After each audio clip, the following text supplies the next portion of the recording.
Pelicans are currently down 40 with 3 minutes left in the fourth quarter. Let's start the show. First took away. After this, get your money's worth out. Presented by the Birdsall Law Firm, the official injury lawyers of Pro Pels Talk, located at 19 Porter Street by the Superdome. Give them a call at 504-523-5413 if you or someone knows been involved in an accident. Birdsall Law Firm, the official injury lawyers of Pro Pels Talk. Chaz, Chris, and Ross tonight. Chris, let's start with you. What went wrong? Just right, like what went wrong there? That's a perfect comment to start the show. Wait. Chris, actually, before we get, make sure you hit that like button, smash that like button, subscribe as always. Chris, what went wrong? Lakers were a better team, and we, I mentioned the last show that I was on here when it was asked about who would I rather face, and this is one of the reasons why I said the Suns. I think the Lakers currently are structured to stop some of the Pelicans' favorite things to do. And you don't beat the Lakers by not moving the basketball. You have to. You're gonna have to move the basketball, and you're gonna have to knock down your threes. You're gonna have to do that. You're gonna have to take care of the basketball. And the Lakers knew exactly who they were gonna throw out there. I still think the Pelicans struggle with having too many players and knowing how long to put them out there for and when to throw them out there. And it's only gonna get worse the healthier that they get. And you just face a Lakers team that are comfortable. No matter who they're playing against, they know exactly what their game plan is and what they want to do. The Pelicans are, they're far away from there. And they also have some individuals that still have to figure out some things to win a game like this with that level of intensity against a team like the Lakers who's been in the playoffs. Some guys on this team just won the championships already. Just a different. It's the perfect place to be humble. Yeah. Ross, let's talk about Zion Williamson. If you look at the box score, whatever it is, he finished 7 of 9. I don't even know what he looked like. I thought he was probably one of the worst. Actually, no, he was the worst player on the court tonight. What did you see from him effort-wise and also just game plan-wise? Bad. I mean, that's the really short word for it. He didn't, and I say he wasn't prepared. Either he wasn't prepared or the team wasn't prepared. Most likely both for what was going to be thrown at him today, and there was no answer. I mean, there was no effort. I think whenever the things that he wants to do or we're trying to do for him don't work, it doesn't seem like it didn't seem like there was a backup plan tonight, right? Like, I mean, I think I said in the text, I felt like LeBron barely guarded him. Just, kind of dared him to run in there with a full head of steam. They packed the paint. We didn't do a good job of moving the ball. We didn't do a good job of moving off the ball. It was a bad game all around. And I thought Zion looked, just a bad. I mean, it was just a bad game, bad performance. I don't know what else you want me to say about it. It was horrible to watch. Jazz, LeBron took 2 charges on Zion tonight, baited him a bunch of times. I felt like LeBron was prepared for Zion Williamson, and I did not feel like Zion Williamson was prepared for anything that the Lakers were ready to throw at him. Well, man, full transparency, the Pelicans, they had me against the Kings. I ain't gonna lie. I was scared, but I knew the real ones would show up. I said, all these hot takes I done had, oh, fuck, am I gonna look crazy? Then I say, Chaz, you're 99 and 0 at this point. Let's keep this streak alive. And they showed up and did what I knew they were gonna do. I think LeBron is incredible. Shout out to him. And after seeing what Luka, Joel Embiid, Wemby, and all these guys are doing, man, shout out to Kai. As Americans, we better thank God for LeBron James, the Steph Currys, and these guys, because it's about to be over for us pretty soon. It's about to be over. But this is kind of just how they always play the Lakers. I've only ever really seen the Pelicans have Zion versus the Lakers have a really good outing, and that was ironically the season derailing loss from last season.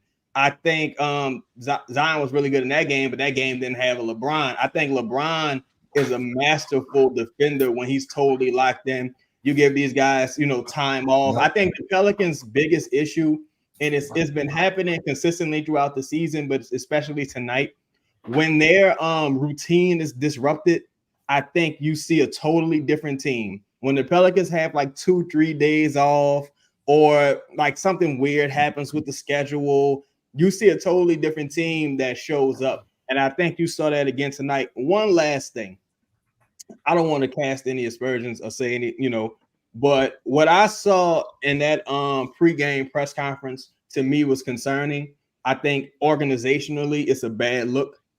And I think that's a real big sign of the maturity, not only because we blame the players a lot, but the people who are in charge of the players, these aren't 20-year-olds, 30-year-olds. These are 50-year-olds, 60-year-olds. These are grown-ass men. And at some point, there needs to have some real accountability and maturity in this organization and hold these guys accountable for going on national TV and making an ass out of themselves in an organization. And I'm not talking about this game. Yeah, and look, I'm seeing a lot of comments. I'm gonna try to pull up a lot of you guys' comments up, but I do plan on random account. I do plan on talking about Brandon Ingram and CJ McCollum here tonight. But Lito, we gotta get your thoughts here on Zion Williamson. The key word you used was disappointed. Not even mad, but disappointed. I guess what were your thoughts on Zion tonight? In general, just the effort, the lack of effort for me, it was disappointing. It was times where he would catch the ball at the free throw line. He had LeBron 1-on-1, and he would kick out to Jonas on a 3, or he would kick out to whoever the outlet was instead of attacking LeBron. I think, if anything, this is what you would call a humbling. A humbling in the event of like, bro, look, you got all the talent in the world, real, like, you're a generational talent. Nobody gonna take that from you. The humbling part is you can't do it for 4 quarters because you're not in shape. And LeBron is the blueprint of how you should take care of your body. At 38 years old, coming out there with that kind of energy, dog. 3 charges. I don't think we've got 3 charges tonight. He literally knew everything Zion was gonna do. He knew the jump pass, right? He knew when he's driving left, he's coming back right because he wants to get back to the left hand on the layup. LeBron studied that, and to me, like, that's the humble. And listen, nobody was good tonight. Like, nobody was good. Like, nobody on this team was good tonight. But the thing is, you went against probably, I don't know how you rank him, the first or second greatest player of all time, right? You got to take that into account. But you got to take that shit seriously when you playing. Like, you got to be prepared. I tweeted, you got to be prepared. Conditioning and preparedness are something that, like, you can't take for granted no more. Chris, I couldn't understand. So, me and Five and us, we all talked last night about the podcast about how you got to win the LeBron minutes, right? Or when LeBron's off. And I thought the Pelicans did a really nice job there late in the second quarter. But one of the matchups I was surprised to see was Jackson Hayes guarding Zion Williamson, and how you just don't abuse that matchup time and time again. I just could not understand. I felt like Zion, he drew 1 foul on Jackson Hayes, but I feel like he didn't even dominate that matchup.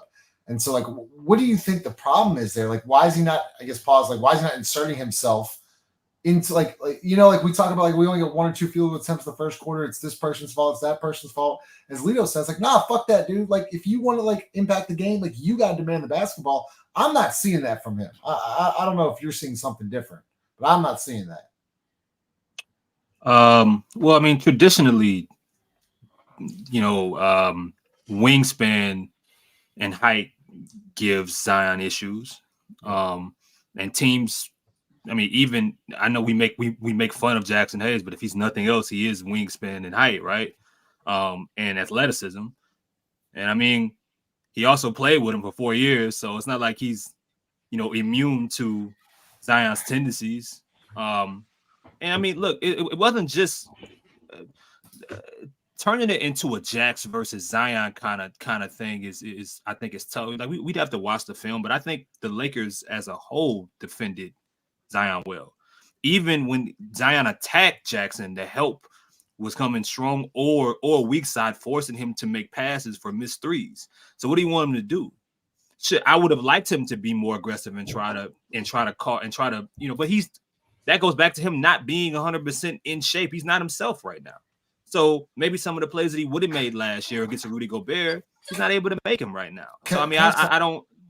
Can I stop you? I'm sorry. I hate to cut you off. Why is he not in shape? We're 24 games in the year. Why is he not in shape? Why do people keep saying he's not in shape? Why? Like, seriously, no. Like, I'm not trying to be an asshole, but like, at what point is he? When is he going to get in shape? Charles Barkley calls about national state. Like, no. Like, I know y'all are laughing, but like, seriously, because I want to know why you are so upset. Why am I so upset? Okay. Yes, because what?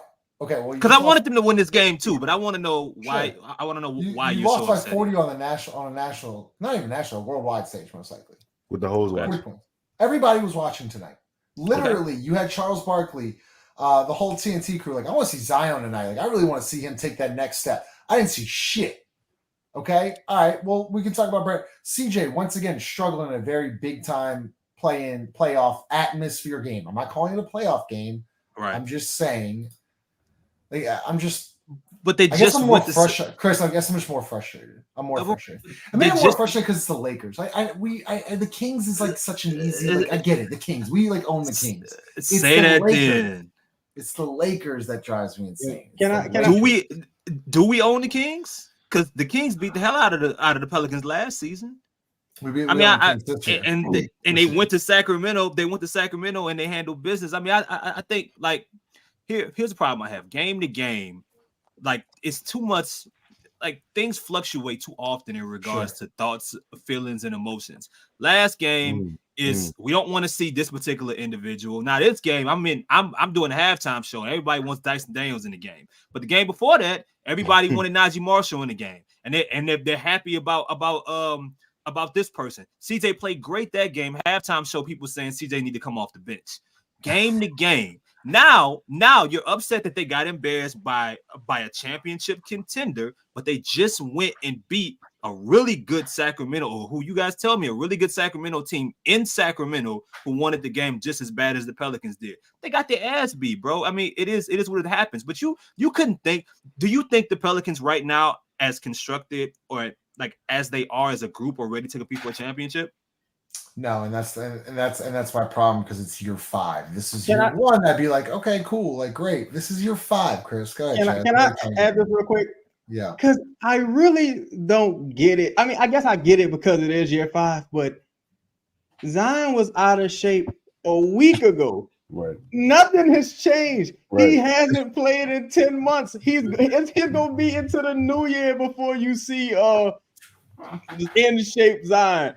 That's the point. That's why I don't get, like, it's too many ebbs and flows in between games. It's like, that's why certain things you can see the team progressing, and in other ways you like, okay, when those shots don't go in, it's a bad product. Just because they go in, that doesn't make it a good product. They just happen to go in this time. And just like tonight, that shit just wasn't working. So the team, go ahead. No, I'm sorry. Go ahead. Finish your thought, because I want to get. Oh no, I was just gonna say, a lot of the times with this team, they'll abandon a good process because they got the result that they wanted. But ultimately, it's the result needs to stay the same. And I'm sorry, ultimately the process needs to continue to grow and get better and better and better. That's why I hated the idea of this tournament. I thought it was stupid because the two worst case scenarios for me, there was no positives in this. One, you disrupt the whole process and you see some weird shit happen, and now they win. I said they win it all. They win it all, and now this team feels like it doesn't need to improve on anything, right? Because it's like the play-in victory from a couple years ago. Or they go out there and they get embarrassed. So it was a lose-lose from the jump. Hopefully, they've been humbled and they'll learn from that. Chris, back to your point, you asked me why am I like, I guess, mad or whatever. Because I watched Zion Williamson play, and I'm like, I don't see anything like, I don't see like that he's changing anything. He doesn't have a post move yet. He won't shoot the 15-footer. Like, It's just that's what's the most frustrating part. And That, somehow like Trey Justin- Murphy getting 10 minutes tonight because what him and Willie got a little argument there on the baseline drive at the end of the first quarter. That's like, 10 more than Hawkins got. Shit. Like, and then that too. Like Jordan Hawkins getting a DNP. If we're going off Chaz's point, like that's the shit that drives me insane, bro. You knew these problems existed before. Chris, we got hold up. We got on this podcast last night. I don't say we got on this podcast last night. We all said there's a Jordan Hawkins game. When you're down fucking 20, bro, throw the game plan out the window. It's time to change it up. What do you mean, no? So I told you yesterday, Jordan. I told you yesterday Jordan Hawkins wouldn't play. I don't know why you acting like this is some shit. But we said we wanted him to play though. We said we wanted him to play. Bro, I want to be a millionaire to fucking right now. Like you know that shit that bro, listen, Zion wasn't he's not been in shape any game this season. I don't know. Tonight was like the night that people realized it. It's crazy.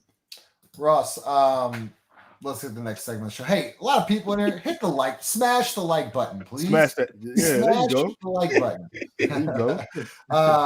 Ross, CJ McCollum, you called him the X Factor. CJ McCollum had to win his matchup with D'Angelo Russell. Finished the game 4-14 from the field for 9 points, a -38. D'Angelo Russell, 6 of 10, 14 plus 23. What do you need me to say? I mean, Rollo. Holy shit. I thought he had to play well for us to win. That's why I said he was the X Factor. He did not play well and we lost by 40. I mean, I don't know what else to like. I feel like in a lot of ways I was correct in my thought of like, hey, if this dude doesn't play well, we're not going to win. He played real bad and we got beat real bad. I mean, I don't know what else to say really. I mean, look, just to go back to the point you made, Chris, because I do agree with you. And for the most part, it is nonsense. But the reason that people have such strong opinions on a game-to-game basis, and they want these drastic changes from game to game, or when some of them go, it's because the performance is so like the standard deviation of their performance is so wide. It'd be one thing if you were just playing the same way and you win 2, you lose a close one, or there's gonna be bad nights in the NBA. But this is now twice that this team in a row, if I'm not mistaken, right? That game with a few weeks left of last season. I don't know if this is the first time we played the Lakers this year, right? Yeah. Yes. Yeah. So I mean, Justin, you and I left at halftime of a game last year. That's the first time that's the earliest I've ever left a game. The Lakers when the Lakers beat us by, I think they were at 40 at halftime, and they just did the same thing to you. And so, I think that's part of it. Yeah, look, you're not going to go trade the whole team or something, at halftime of a game, but it's just that you see a really good game against a Kings team that you just said you think is a quality team with a quality coach and all of these things, and then a few nights later to look the way you look, it's almost incomprehensible. And there's probably a lot of reasons that we all know or could all give, comments about, but that's why the swing of like, blow this fucking thing up, or we're the best team ever, and then 3 days later it's blow this thing up, and then 3 days later it's this team can win a playoff series. It's because you see these little spurts of good basketball, and then you see a performance like this, and it's like, God damn, like what the fuck did y'all like? What so, did?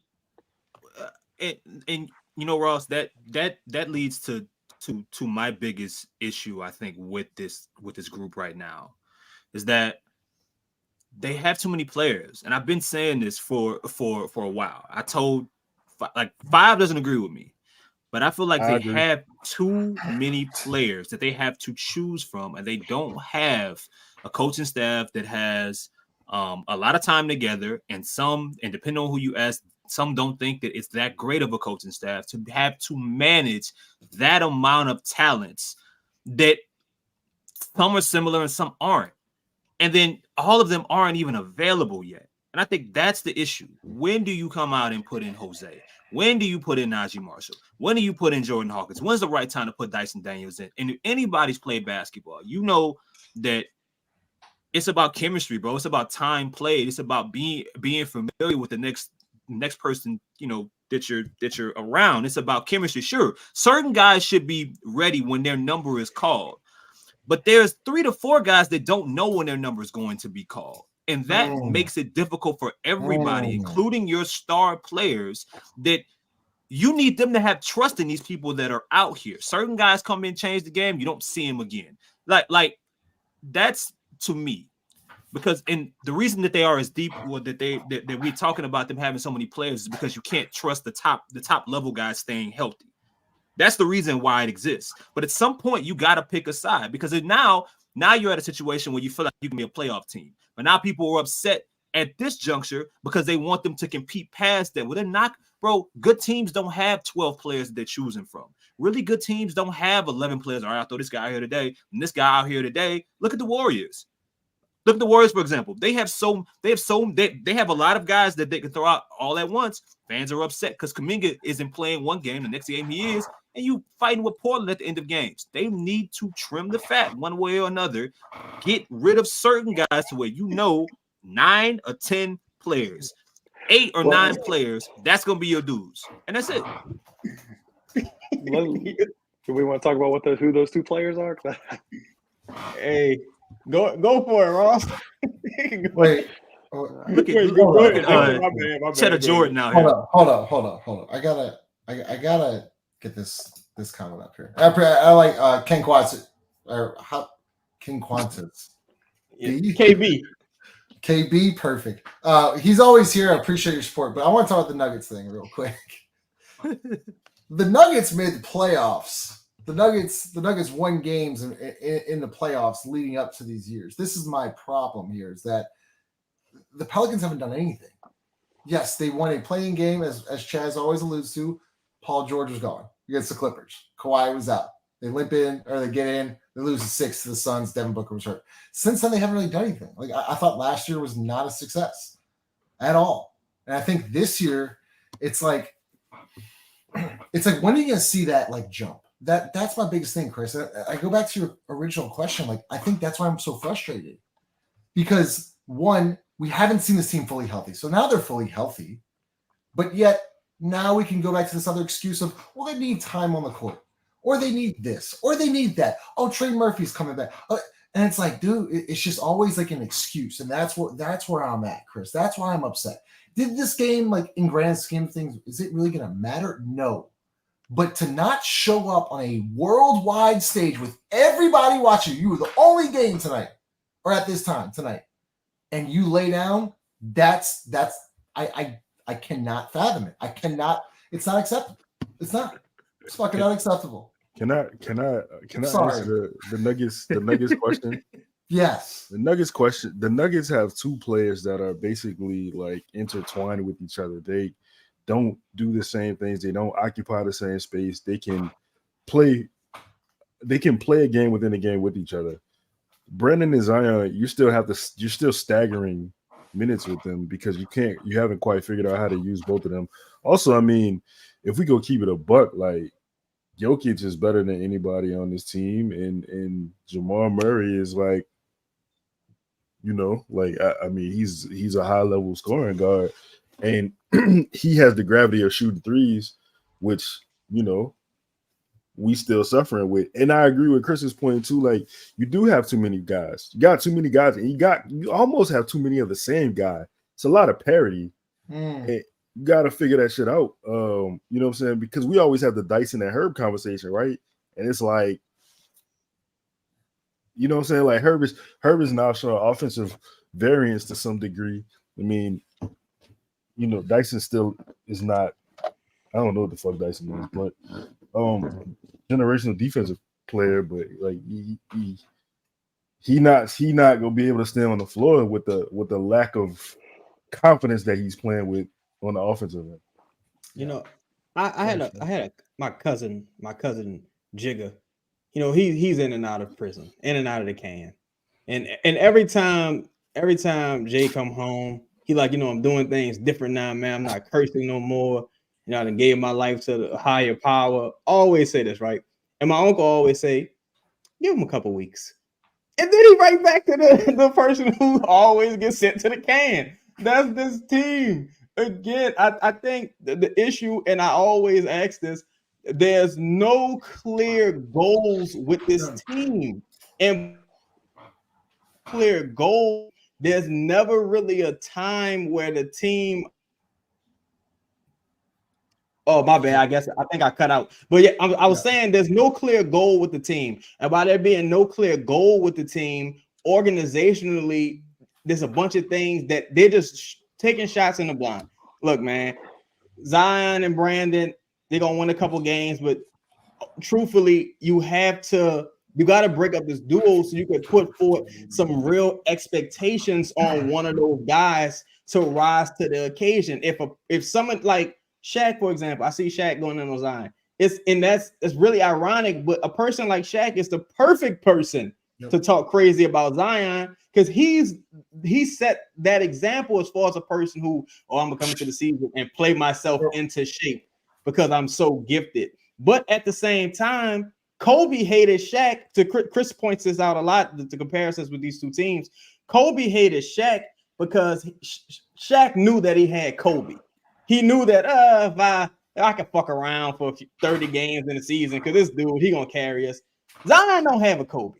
So, but Brandon, he trying his best, but at the same time, it's like neither one of these guys are at the level of a Jokic or Embiid where they can put a team on their back right now. Zion not in this current shape he's in, you know what I'm saying? For whatever reason he's in this shape, and Brandon just because it is what it is. But the organization has to recognize this. So Shaq, it's funny you said that, Chaz. Shaq literally on TNT goes, Shaq on the deficiencies in Zion Williamson's game, and quote, I was just like him, end quote. Like the perfect guy. Yes, but no. Yes, I know, but I bet you Shaq then started developing footwork and moves and Shaq also 7 feet tall. I know. In a monster. Sure. This stat, Chris. Dyson Daniels played 16 minutes and got 8 rebounds tonight. Brandon Ingram and Zion Williamson played over 25 each and got 5 combined. And this is why I'm frustrated, Chris, because we've talked about this being a problem. And then as Chaz says, they do it for a couple games and then it comes back to being a problem. That's why I think I'm so mad. Like, what do you say to this, bro? Like, what do you say to that? This is the journey, bro. I live in reality. Yeah, but I mean, I live in reality, Justin. This is like, listen, this is where they are. Until the Pelicans show you that they are not this individual, you have to take it for what you know. But some of this would be easier. Again, if I knew I could count on the same 9 or 10 players coming out to play basketball every night, and not possible 11 or 12 when Matt Ryan comes back and when Larry Nance comes back, you tell me. You can't even get through it. You can't even get through it. You tell me. You can't get through it. Look, man, like we're gonna be having a whole different conversation when I said this when Matt Ryan comes back, and then when Larry Nance comes back in the beginning of the year. It's too many players. Lito tells me that you can't do much with Dyson right now if he doesn't have where his confidence is. Well, how the hell do you expect his confidence to get up or to get back if he's only playing 5 or 10 minutes a game? What happens if you throw Jordan Hawkins back out there on Monday when you play Minnesota? He can't find his shooting again. Then I'll be upset. Then what? I'll be upset. You know what I'm saying? You got to run a process, and it's a lot difficult to run a process when you have this amount of players to choose from. I love Najee, but you're going to run into the same issues you always run with Najee from time to time, is that certain teams are going to pick on his lack of lateral quickness and athleticism. It is what it is. Just like people going to pick on Jose's size and and his weight. People going to pick on Dyson's offensive ability. But you got to stick to a certain amount of guys and let them people gel together until someone gets hurt. Yep. Until somebody gets hurt. Respectfully, Dyson and Hawkins don't have the same confidence, but I understand what you're saying. Yeah. Speaking of Lito, let's start with you. Okay. All right. I said respectfully. Lito, hey, hit the like button. Presented by Crystal Hot Sauce. Lito, Trey Murphy, 10 minutes tonight or in the first half? 10 minutes in the first half. And then I'm not counting the second half. Whatever he got, 5 minutes. What did you think about his usage tonight? And I'm interested to hear Ross's thoughts because Ross didn't really like what he saw from Trey tonight. I mean, honestly, the game was over after the first quarter. So, I mean, like, yeah. No, it wasn't. No. Okay. Bro, we were down like 1. Or we like when LeBron went out there in the second quarter, we were down like the second quarter. 4. Okay. Bro, well, do you think Trey should have only gotten 10 in the first half? No, I'm not saying that. But to be honest, like this is the thing. I'm not bagging on Trey, but the game is between 1 and 14. Like what Trey is adding is needed and it's lanyard, but the necessity, the substance, the two guys I needed to do what they were supposed to do didn't. It's not fair that I look at Trey, or you know what, people shitting on CJ. It's not even fair that I lean on CJ for this because it's 1 and 14. It was their game. It's they are the two best players on the team. They sat on the podium, they laughed. You know what I'm saying? And listen, at the end of the day, this game meant nothing. This tournament not real. You know what I'm saying? Like it's like we gonna go back to the drawing board tomorrow. We're gonna hang a banner if we won. Yeah. You know what I'm saying? Like, let that sink in. I think Trey should always get missed for sure. But I'm not worried about Trey Murphy. Ross? Yeah, I mean, I agree. I'm not saying to be worried about it. I'm not saying to be I just worried thought it about was him. awful. I just thought it was awful. I mean, like, first off, 10 minutes, like, well, would you have been cool with 12 or something? Like, I think it's like relatively close to what he probably should play at this point. I think 13 and he was just awful. Like, he wasn't good. I mean, nobody was good though. And I thought he was like, this was the first time really since he came back that I thought like he just looked off. And look, that's cool. It's his 3rd or 4th game back. But I mean, I wasn't trying to make some like some big stance about Trey. I think Trey Murphy's part of the future of what we're gonna hopefully what this franchise will become. But it was just bad tonight. I mean, I don't know what the fuck there ain't nothing else to say about it. Like they were all just bad. I mean, I wish I had some silver lining. They were just terrible. Bad. Everybody. Chaz, I got an interesting comment from Do. Do y'all think this staff is? He wasn't Chaz. Oh, sorry, Chaz. No, that's good. Do y'all think this? Well, I think it's an interesting. Do y'all think this? I think it's an interesting question. Do y'all think the staff is holding Zion back, trying to please BI, and prioritizing both as equals? Both of our main players play lackadaisical, and one of them as a leader is setting that tone. Oh, I live for this shit. But I'll say I don't know, man. I think I do. I think it depends on the flow of the game. But to Chris's point, I do think that you're at a point where you gotta allow one of these guys to take the full reins. And if you have such high expectations of Zion or Brandon or whoever, you got any high expectations of those guys, you got to put those players consistently in the position to seize the reins. You know what I'm saying? Like the last game, I thought Brandon played incredible. I didn't like him taking 20 shots. Like, I just didn't like that. Like, because I know that's not a realistic scenario during the season. Like, you know what I'm saying? During the season, the Pelicans average 87 shots a game. Pelicans average 87 shots a game on the season. I think Zion don't take enough shots as it is. I think JV don't take enough shots as it is. So you got to start playing a brand of basketball that'll actually get you to the point where you have a clear cut, I guess you would say goal. Like, what's the goal? I keep going back to that. If you want to be a championship team, you know that's not a championship roster. So why are we wasting more time evaluating the roster? Either go for it or don't go for the shit. Like, it's either one of the two. Quit trying to what's the word? Thread the needle.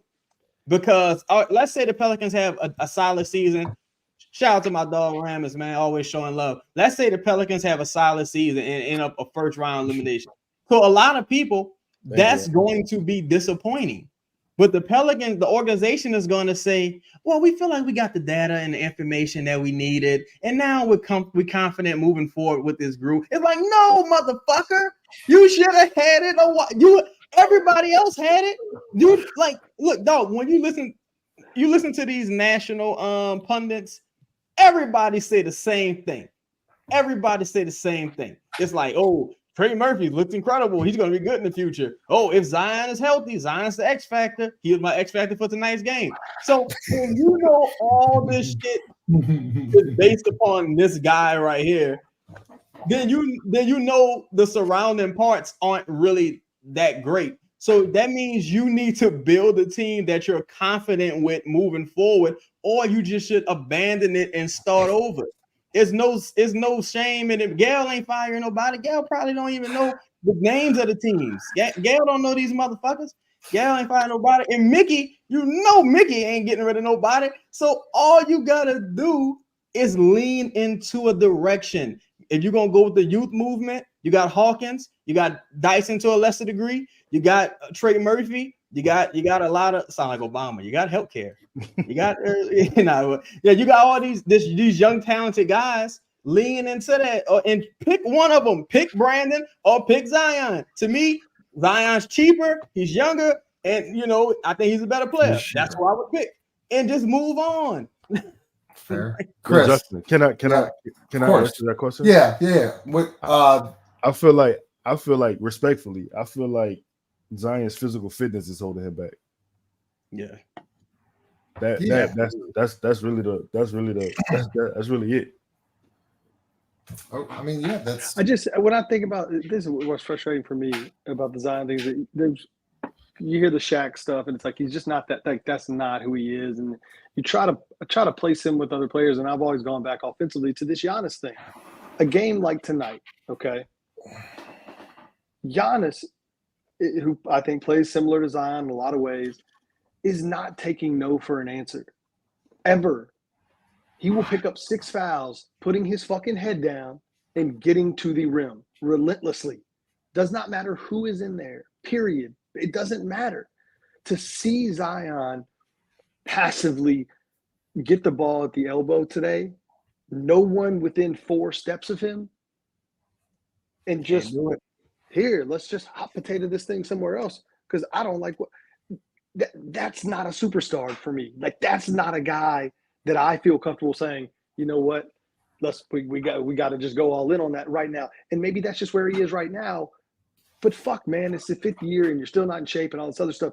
I need to see someone that will relentlessly go try to win, that won't take no for an answer. I don't see that in him. I don't like. Can I ask you this, Ross? Do you think Ime Udoka kicks Zion in the ass or kicks any of these guys in the ass, and you see a different brand of player from any of them? I certainly think he's a different personality than Willie would have been. I mean, I think he would have held guys accountable in a different way than whatever Willie's trying to do. But I don't know how Zion responds to that. Like, I don't know him personally. I'm not the guy to answer that question. I'm just basing it off what I've seen. I don't see a killer. I need to see a killer if I'm going to build an entire roster around you. And I think that's part of the reason that and the injuries, why I've given the Griffin as hard a time as anybody about how just the job security thing, right? Well, we got to the semifinal of the play-in tournament. I mean, well, look, last year we're 23-9, guys got hurt. I mean, this year, what y'all want? What are we sitting here, 13-10? CJ missed a bunch of time. Brandon missed time. Like, where we want to be. They've got this backdrop all the time. And I've been critical of that. Like, that's bullshit. Like, either push the chips in or get the fuck out the way. But when you see games like tonight, it's really hard for me to say push the chips in. Because I don't see a guy that I can comfortably build around right now. I don't see a guy that's going to just kill himself for you to get a win. Because we can sit here all day and say, well, this game, it didn't matter on the schedule and whatever, just in-season term. You know who the game did matter to? A 38-year-old dude that's already got 5 rings. Fucking mattered to him. He was going to kill a motherfucker tonight. He didn't want to hear about Zion. He didn't want to hear about Ingram. He didn't want to hear about the Pelicans. So who does he care about? Like, and I guess that's like that for me is why it's just this team just frustrates the hell out of me. Zion frustrates me. And they got some tough decisions to make because I don't know how you cash the chips in for this group. No, So a lot of people in here right now, over 280. We appreciate y'all. Make sure you hit that like button.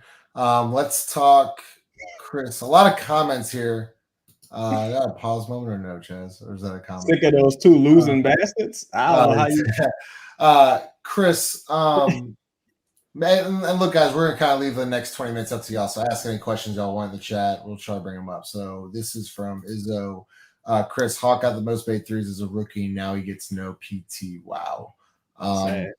What are your thoughts on that? Obviously, Lito has pointed some stuff out about his, on-off numbers and things like that, and he's struggling. What are your thoughts on Hawkins not getting any playoff? See, here's the thing, Chris. I've cut myself off. I guess why I'm also mad, Jordan Hawkins not getting in. If y'all say this doesn't matter, right? So then why wouldn't you want to throw in your rookie in a playoff atmosphere then? If it doesn't really matter, right? We're just playing a regular season game. You don't think he'd get 5-7 minutes just to get an experience? That's why I'm also a little frustrated. But what did you think about him not getting any playing time tonight? I don't know if it's good process necessarily, but at the same time, he doesn't play any defense. And I heard DeJounte Murray. There's a lot of people that don't play defense. There's another guy that doesn't play defense. Yeah, but he's not generational offensively, is he? Who? Jordan Hawkins isn't generational offensively. Well, debatable. I mean, tonight was so generational. One night. Come on, Justin. Zion will score 28 points against Minnesota on Monday, and everybody's going to be talking about. I'm back on. Now, I mean, yeah, he doesn't play defense. Devin, you see that? I'm sorry. Yeah, I mean, he doesn't. In defense, regardless of we give Willie a hard time about this stuff, but DeJounte Murray said I was listening to him the other day. He said, he was trying to expand his offensive game early in his career. And Kawhi told him, bro, play defense, make a defensive team. That's how you get on. They're going to be forced to play you. That's how you play. That's what gets you and keeps you on the floor. That's what Popovich wanted, for example, right? Well, for the Pelicans, you see clearly for the past few years that Willie is going to be defensive first when it comes to his young guys that get on the floor and even some of his advanced veterans. And for Hawkins, it's the same thing. He doesn't defend. They send him out. They completely put him through switches, make him fight, and he becomes sitting on an island, picking up fouls. It is what it is. If he can't defend, there will be some games where he won't be able to be on the floor. So for everyone that hates, whether it's Najee or whether you hate Dyson or even, you hate Jose, those guys, for the most part, as long as they defend, more times than not against good teams, they're going to see minutes, and Hawk won't. I don't know if it makes 100% sense because you knew he couldn't defend a couple weeks ago when you were playing him. You knew he couldn't defend a week and a half when you were giving him. You knew in the draft he couldn't really defend. Yeah, you knew his deficiencies then. Right. They shouldn't stop you from playing him now. And the knee-jerk reactions, same with Dyson. The knee-jerk reactions, the same with Hawkins. It can't exist with young talent, bro. One way or another, you got to pick a side and let these dudes lose or gain confidence on their own. You can't be a part of the reason that they lose it. And that's the issue. Dyson can't go starting and play him 25 minutes a game and then playing 7 the next game. Hawkins can't go from playing 13 to 15 minutes closing almost against Chicago. Closing against Chicago, and then not playing a minute into the fourth quarter of this. It doesn't make any sense. One way or another, you got to live with it. That's you know their their flaws. Frustrating. When you marry somebody, you know their flaws. It is what it is. Y'all join it. It's y'all job together to figure it out. That's what relationship is. That's what and Chris, no one they talk about hey, yeah, we got the best shooter in the draft. No one talked about his defense. So y'all knew exactly what you were getting with him. Like you needed shooting tonight. You were down 19 at some point. Figure it out. You're down 40. Figure it out. Put lineups around him that help his deficiencies, but worry about what he does well. And because playing to me, sitting Dyson and this is my opinion. I appreciate what Jose Alvarado does.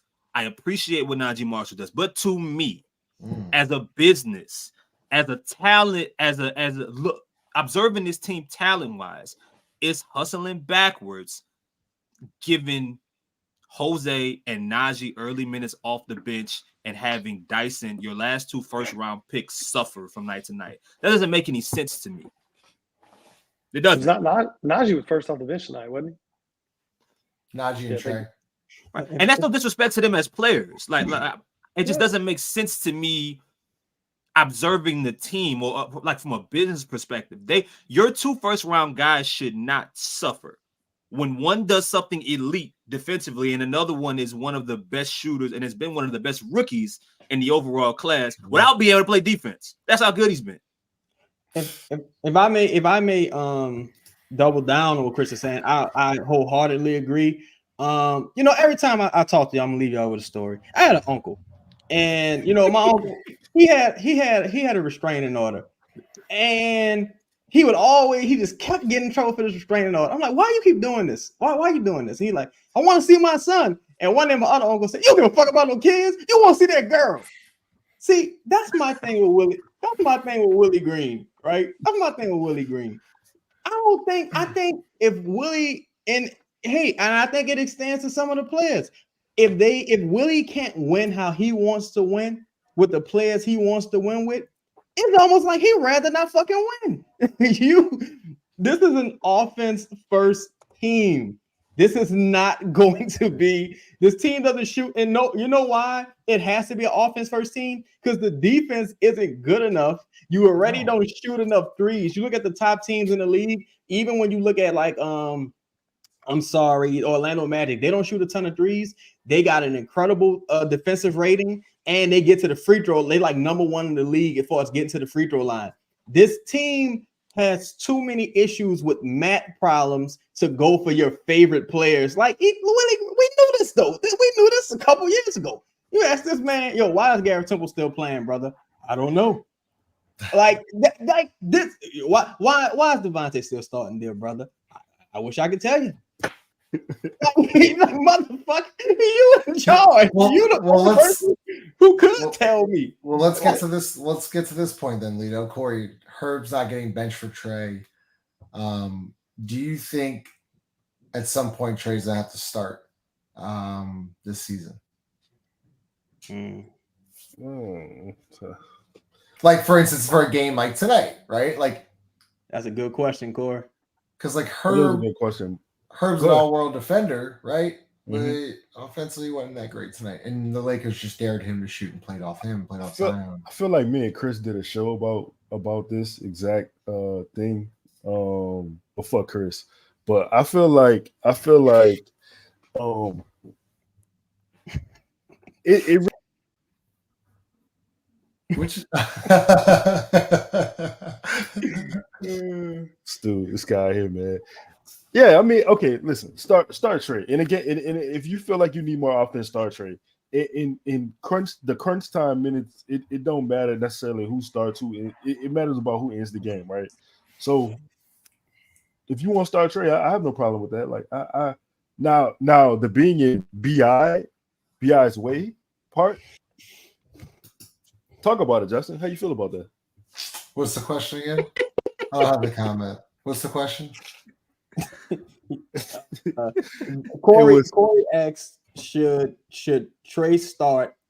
No, yeah. So what was the second part? What was the second part? Oh, it's BI in Trey's way, or BI just being in Trey's way? No. I think you just growl. Did you just growl? No, I was thinking. Dude, shut up.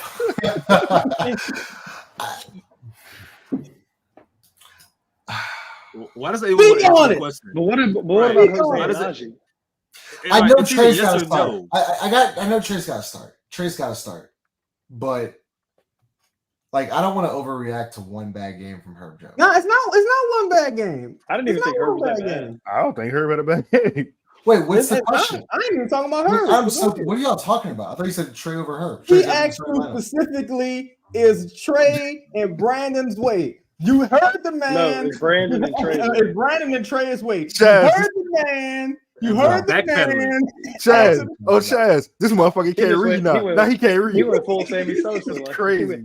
He hit him with that Sammy Sosa. I'm trying to. Y'all were talking. I was looking at the notes. I'm sorry. That motherfucker growling like he doing everything but answering the questions. This motherfucker turned to DMX. Brandon. No, he's not his way. I think. Fuck. I don't know. So do you? I really don't know. Like I don't. That's why I'm so frustrated, Chris, because I still don't know. I don't know What's your what we got. opinion? But what's your opinion? No, I know you don't know, but what's your opinion? So, yeah, I think Trey's no. So who's standing? So how does Trey get in the starting lineup, Justin? You know how he gets in the starting lineup. It's Herb. It's the only. I don't think it's Herb. All star. No, you can't. What do you bench? You're gonna bench CJ? No. Nah, I don't know. Okay, who you benching? You was asking Notice? specifically. You was asking I'm punting. specifically Yeah, about BI. Brandon. No, Trey's like a sort of a break. I just think that Brandon's They won't do it. They won't. won't do it, but it's Jonas to me. They Justin? won't do it. Yeah, Chris, I agree. what do you think, Chris? What do you think Trey's relationship is with Coach Green? Oh, I'd label it a C minus to a C minus relationship. I think it's gotten better since last season. Why do you say that? Why do you say that? Wait, which part? C minus. Why is it a C minus? Well, because of the way they started. Because Trey was, you saw that Willie had issues with Trey. He was one of the few people that Willie would be vocal about and always getting on early on the process and taking him out of games and feeling like his getting on Trey about issues and things that he wasn't maybe getting on everyone else about. And this isn't something that we just saw. These are things that we've been told that we know personally. Even in the game, we hear Willie upset about something and Trey was like, I'm wide open, right? So it could be a personality clash. And so I'm not 100% sure. I'm not there every day, but I don't think they have like Willie's relationship with Trey isn't the same as with Herb. For example, I don't think it's as good as it is like with Herb, for example. Yeah. But that has nothing to do with what this team is going through right now. Like I don't No. Lito, what's your thought on this comment? Zion said I was too laid back tonight. That's great to hear. That's great to hear after the game. I love that. I love that honesty. That's a problem. That's like showing up. That's like showing up to work drunk and then having a terrible day at work, and then after they kick you out of the building, you being like, "Yeah, man, I shouldn't have showed up drunk." Yeah, I don't give a fuck about that. I don't give a fuck what he said after the game. Like, I don't care, bro. To me, it's been I want to say 4 games in a row now where he's been really, really tentative. He's why? What changed? He's so mad. He's so mad. Because I can't stand the way like we talk about Zion, but like you see these kind of performances, it drives me insane, dude. Like I think the back-to-back has something to do with it. What back-to-back? You talking about a week ago?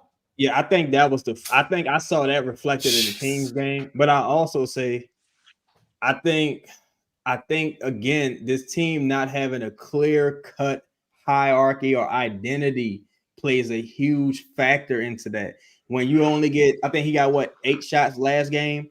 So if you're a guy who's used, I think if I went to Zion's season high for attempts this season, it's probably about like 20, something like that. I think he had a game where him and BI both went like 10 for 20 something, maybe 25 or something. To me, I just saw Jokic go fucking 9 for 32 the other day. Yeah. Right. What does that mean? But you're saying it's a hierarchy, but like who?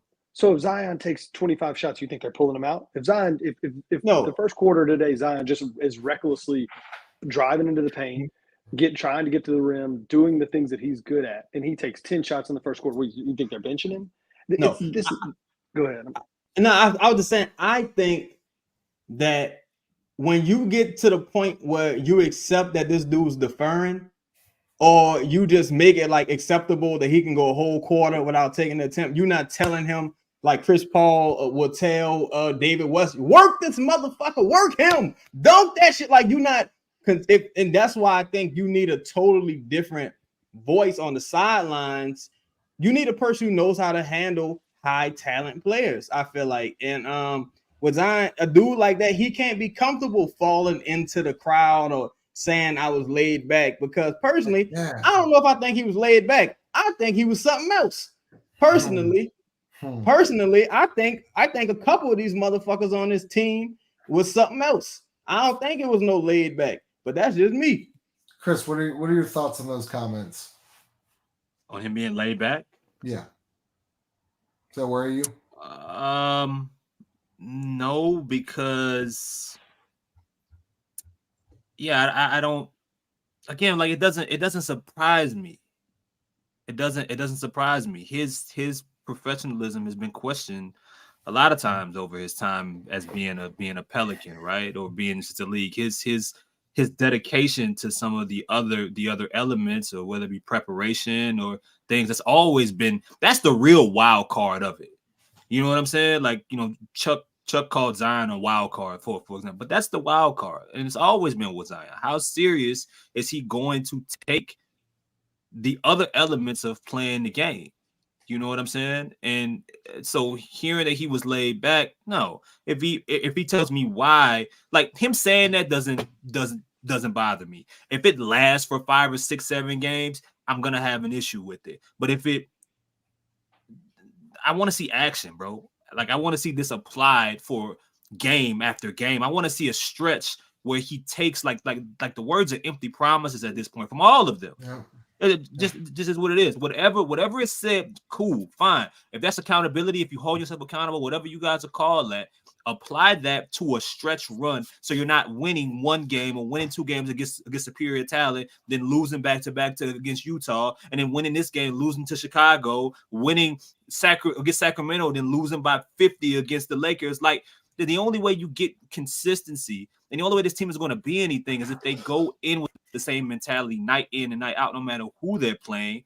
I mean, if you were laid back tonight at all, like what was How are you laid this was back supposed tonight? to be? Why tonight? This is Didn't he supposed to say be the something game. didn't he say something yesterday like I live for these games or something like that? He said something yeah. along those lines. And then you're gonna say you're laid back tonight. So Like, how are you laid back? What? Does that make sense Why? to me? Yeah, And that's why because the words are empty promises. That's why I'm so mad, Chris. It goes back all the way to the beginning of the show. Like that's why I'm so pissed off, dude. Hey, You remember when he was running those wind sprints in this heat? yeah. Oh my God! Oh my God! Don't. Bro, the crazy thing though is like, man, this is why the Kings game and people's reaction to the Kings game, it just annoyed me to no end. Because I'm like, I just saw this team drop 2 games to the Jazz, and I just saw the Bulls run them out of the gym. I know who this team is. But they beat the Kings, motherfuckers like, that's what I'm talking about. That's what I'm talking about. This is who we are. It's like, you ain't just see what just happened to these motherfuckers. And look, they didn't like clearly win the Spurs game neither. And so Yeah. I'm No, like, they struggle against the Spurs, Chaz. yeah, it's like, yo, like when you view everything in totality with this team, nothing has really gotten like significantly better. I just think the 2 max guys started playing better individually, but I still think these motherfuckers just, they are who they are. And I really, man, I hate that Willie has been put in a position where he hasn't had a healthy squad this entire time. But I don't need to see any more Willie Green, truthfully, to know Willie Green is not the coach for this team or a high level talent team. I am Justin. I was about to make a show the other day, but I am starting to feel like as we get more and more of this evidence, more and more of these games, I am starting to feel like Willie Green is Dale Harris, and Dale Harris was the coach before Phil Jackson joined, like with the Lakers, for example, right? And things just changed. So it doesn't mean, and Dale Harris found jobs afterwards. He was a head coach at, in Dallas and so on and so forth. It wasn't his departure from LA didn't mean that he was a bad coach. He just may not have been the coach for the band of misfits and the crazy motherfuckers he had to deal with every single day. Right. And you might need someone crazy at some point to walk in and deal with your best player who is out of shape and what was supposed to be the biggest game of the year, where Willie was talking about hanging a banner, wanted a banner hung saying I was laid back. That's crazy to say, bro. That's crazy. I keep saying that Willie Green is basically a lame duck head coach right now. I think he's galvanized the guys enough to like they believe in a system, and he gets them to play. They play hard, for him most nights, just not, I guess, the nights that matter. Yeah. I think this team is just out talenting a lot of teams, and you know, some nights that's going to get it done, and other nights, you know, it is not. And I think you see it. The Pelicans can win or lose on any given night, and that's not the makings of a good team. Like any given night, if the Pelicans went out and beat Denver by 50, I wouldn't be shocked. If they went and lost by 60 to the Spurs, I wouldn't be shocked. Can I read this quote from Zion Williamson from Will Guillory? I've got to be better. I've got to be more aggressive finding my shot. I've got to do more things to get my team going. I think I was too laid back tonight. I can't do that. And defensively, I've got to be better. Man. That's Do meaningless. it, man. Words. But Just who's do it. voted him to that It's the standard? same shit. Do It's the it. same shit. Who cares? Just do it, That's just fucking words, man. Who cares? So what All y'all right. doing? I sit here and think about. Oh, This is like Here we go. who can this team beat in the absence of a trade? Who can this team beat in a 7-game series right now? First round. Who's your top 4? Right. I hadn't looked at the I standings. think probably Kings. I don't think the Kings are a top 4 team right now. Oh, you mean top? I think they are. Yeah. Let me see. I got it right here. I think Minnesota's probably still 1. I think they can beat Minnesota. OKC. Dallas. They can beat Oklahoma City. I think Dallas and OKC too small. So Minnesota, Dallas OKC, is Denver. top 4 right now. So Minnesota, Yeah. OKC, Denver, Los Angeles, Lakers. Say it again. Who are the top 4? Timberwolves, Thunder, Nuggets, Lakers. Yeah, you damn near almost, in my opinion, getting swept in all those. A playoff type, You high think intensity. I think it's 5 games right now. Yeah. I don't know if they can. Yeah, I disagree. I disagree. Which one you disagree with? Well, I think you'll lose with coaching and 3-point shooting, though. I think you'll get out. I think you'll get coached out the building easily. I think you beat. I like our chances against the Thunder. Timberwolves, Denver, Lakers. No, not right now. I feel better against the Timberwolves than I do the Thunder. Bro, no. Timberwolves. Like, what I is think the Zion? What is Timberwolves Zion struggle step with? on our- Length. And He plays good. Zion Him and Bi love beating the shit out of Gobert, though. Him and Brandon kill. When was the last Gobert. time we did that? But Chaz, we lose to them. What do When you was the last mean? time we did that? Well, I thought you had the Zion game, the comeback game. Well, we lost the last game, but we lost the last game of the year in Minnesota, and then we got blitzed. But they beat him the game before last game against Minnesota, I believe. Yeah, they did. They beat him the game before the play-in game, and that's when CJ got done. Let's get in the last segment of the show. Once again, appreciate y'all here. Make sure you hit that like button. Ross, start with you. We have to talk about Brandon Ingram. What did you just not creating easy looks for himself tonight? I don't know if that's offensively or just him. Like, he just looked. The Lakers completely took him out of the game tonight. Yeah, I mean, he created the same looks he always creates. Tough mid-range jumpers. I mean, he was just as bad as everybody else. I don't have anything to say good about anyone that steps on the court. And I don't know what you want me to say. Don't even ask me any more questions about any of these motherfuckers. They all suck tonight, top to bottom, coaching staff included. Every single one of them played horrible, lifeless, horrible performance. That's all you I used the word lifeless. Like, Chris, doesn't that piss you off? They Lifeless? suck. They just How do you show up who lifeless cares? to this game? How do you show up lifeless?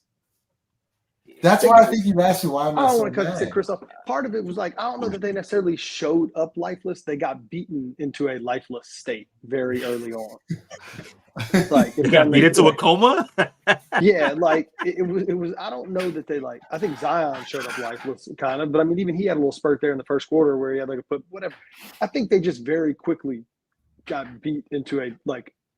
LeBron hit a couple threes and the game ended. Like their momentum, their energy and effort and momentum increased, and we cowered all the way. We were winning our too. Ass whipped by 40, whatever we got whipped by. Like that was it. Like you quit. This was like a tutorial in how not to handle adversity.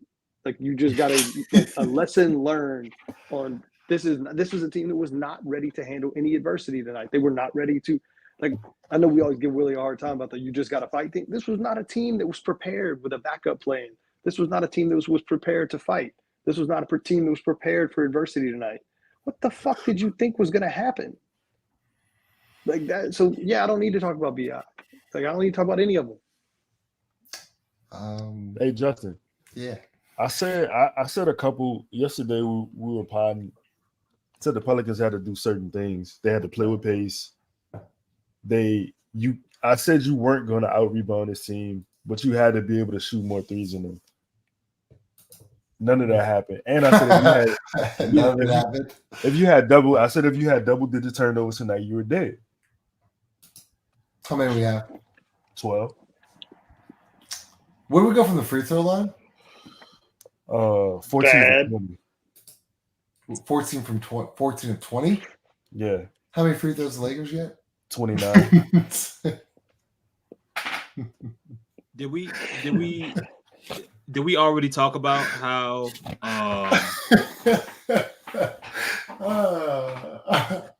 sorry, did we already talk about Shaq saying how Zion was just like him? Oh, he was. Yeah. That was not. I mean, we kind of talked about it, but A little bit. Yeah. So wait.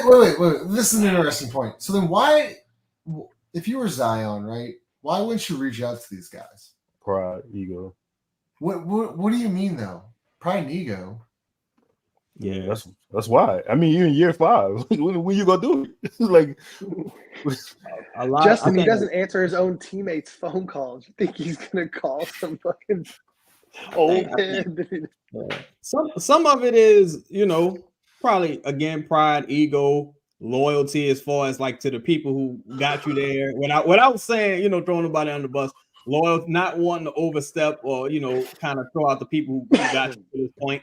But also, I think a lot of it's money too, bro. Because Charles Barkley, Charles Barkley was light years ahead of Zion as a player, in my opinion. But them dudes making like $3 million fucking dollars a year. It's hard to humble yourself. You making $30-40 million a year. You drinking the finest of wines. You know what I'm saying? Mountain Dew. You chilling. You watching Boot Crew Media in a waterbed. You know what I'm saying? You chilling. But I think again, you're not gonna see that because this isn't an organization that breeds that type of competency. And it's across the board from ownership down. There's no competency across the board. Look, every time we lose a superstar player, what does the next person who gets hired say? We realized we were doing a lot of things wrong around here. Motherfucker, how many things wrong were you doing for you to revamp everything and still have wrong shit left over in both organizations? What are you doing here? So for Jeremy Grant, I don't think I'll do that. I don't like Jeremy Grant contract. But so I personally, for me, I thought that's the person he should have called 2 years ago. Yeah. Everybody got a different rock bottom, but you're supposed to call them up 2 years ago. But to him, he might feel like I'm just not in great shape yet. But when I'm in great shape, y'all gonna see. But that's like, motherfucker, you need to come into camp in great shape. That's that. Well, yeah. I mean, you ain't earned enough, bro. Like that's what a Shaq comparison always throw me for a loop, man. Because by the time Shaq decided that he was gonna come into shape or play into shape when he felt like it, he was a champion. You know what I'm saying? Like, he was a multi-time all-star. He had been to a finals already, right? He had led a team to a finals against Houston. He had made multiple all-NBA teams. He was so much more accomplished. He made nothing. He made Kazam. Yeah. I mean, Shaq was a superstar, bro. Like, undoubtedly. The only thing that was left for him was, can he win?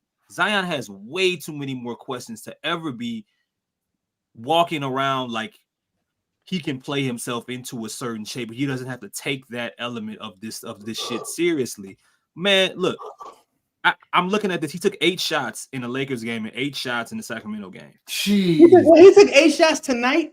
He took 8. Bro. Yeah, he scored 13 points tonight. He scored 10 points against Sacramento. That's Justin, terrible, bro. Justin, that's what I was trying to tell you. When you were talking about such and such, you were saying such. I'm like, bro, this man not shooting the ball, bro.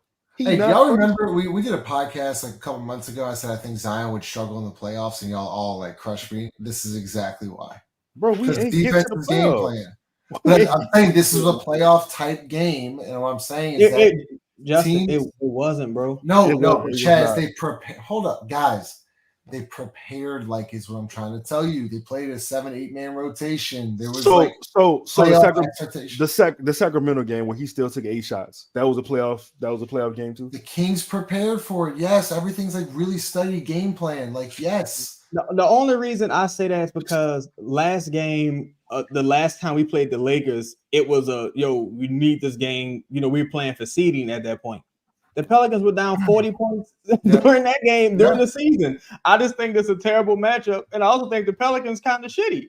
And they didn't even have LeBron that game. I just think everyone's going to have the same game plan for Zion. No one's going to guard him any differently, right? Yeah. So some nights he just going to say, fuck it. I'm going to force the issue. And on some nights, other guys are going to be so good that it's going to avail more opportunities to him. But yet and still, I think it's just this is who the Pelicans are. I don't think anyone's working any harder than anyone else. Sometimes the motherfuckers just ain't that good. I'm interested to hear what Shaq and I'm not. I don't care. The fact that we are sitting here having this conversation about a guy that's been here for 5 years, making the maximum money you can make in this league, being out of shape, and he needs to talk to Shaquille O'Neal or Charles Barkley or anybody. Y'all don't think, give this man more credit. You don't think he knows what they're going to say if he makes that phone call? Yeah. In all honesty, you think if somebody got Zion in a one-on-one conversation and said he ain't fucking stupid. He knows if he talks to one of those guys what they're going to tell him. He doesn't care. That's what you need. It's time to accept that, that might be the reality, that he doesn't fucking care what they think, what you think, what Willie Green thinks. He doesn't care. You don't show up and look the way he looks all the fucking time if you care. Why are we continuing to have this conversation about he's out of shape? He looked tired. He looks fat. He doesn't fucking care. This is infuriating that we continue to do this. I don't even feel like entertaining this shit anymore. We're just repeating what I said 30 minutes ago. I want David Griffin to do something. I don't know what the fuck he can do. Let's continue. What do you want him to do? What do you want him to do? ISO. I'm saying no. I'm saying in general. I want David Griffin to do something with this roster. I don't know what the fuck he can do because your superstar, your guy that you're supposed to be building this thing around, doesn't give a baker's fuck. One more time. I don't even know that me, yo. He doesn't fucking care. Is it supposed to be a baker's dozen? Yeah, but then it goes to a baker. Yeah, just a baker's fuck is what it's called. I'm serious. Why are we doing this? He just got up there on the fucking podium and just told you to your face. I don't care. This isn't his life. He's never gonna change. Giannis came into the league with a chip on his shoulder. I don't think understand. Giannis did have Jason Kidd though. Jason Kidd a lot different than Willie Green. You think Jason Kidd you think he made him what he is? Fuck no. Yeah. He had that mentality when he got here. These guys either have the mentality of this is my life, this is how I play basketball, this is how I do everything, or they don't. Zion ain't gonna roll out of bed tomorrow and talk to Charles Barkley and say, man, I gotta change everything about my entire life and everything I'm doing. I just don't see that. I don't see that as being realistic for a lot of the reasons you just said, Chad. I think personally, I don't even think it's that deep, pause. I just think motherfucker gotta get in shape. And I really think that Chaz, why are we still saying this? Of course he's I think Chaz is trolling me. I really do. I'm gonna let you know. I think this is a troll job. No, this is the crazy part to me because I keep saying it. I say it when he has a good game. I say it when he has a bad game. And there was one part where it was like, well, he's getting better and shit. I was like, I don't know. He hasn't played in 10 fucking months. It's going to take him months It's going to be well into 2024. When he came into camp, I said, this motherfucker got a gut. He don't look like a person that been playing no basketball. He don't play basketball at Chaz, all. he was running wind sprints in this heat.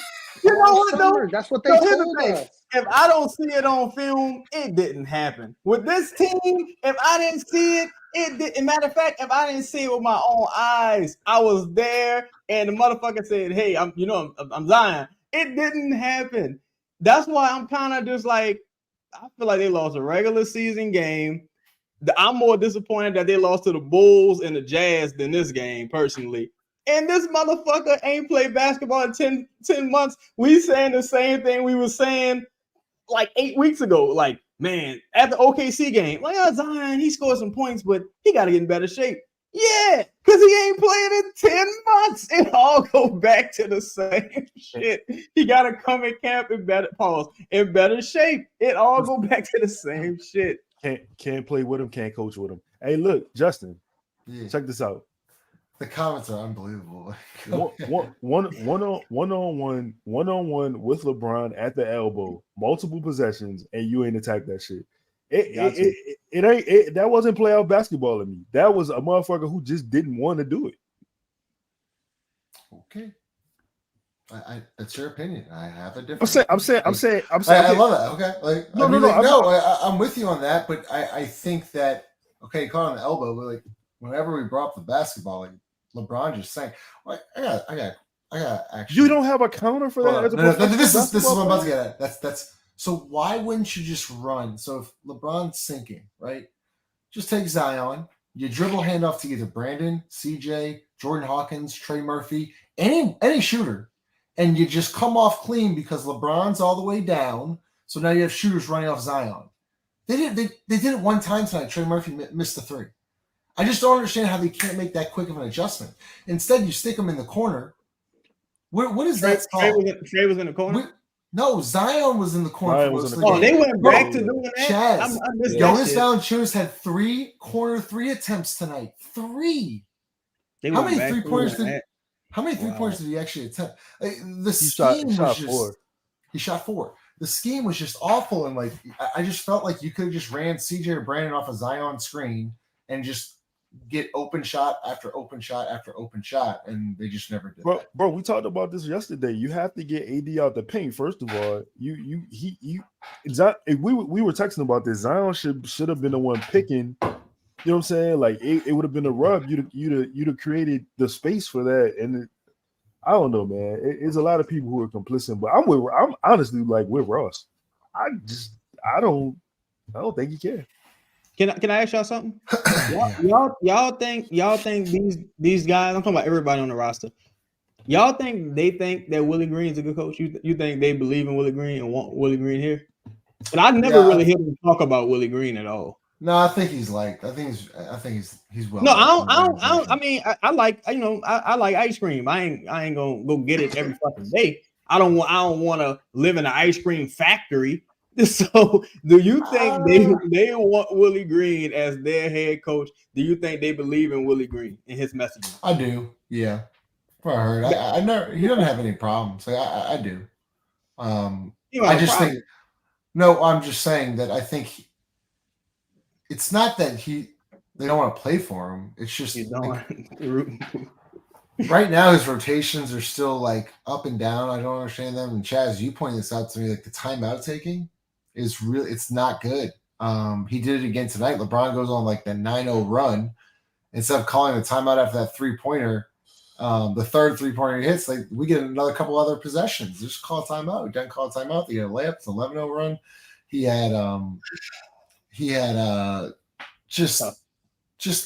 can't get over the Hawkins stuff too. Yeah, I really can't get over that.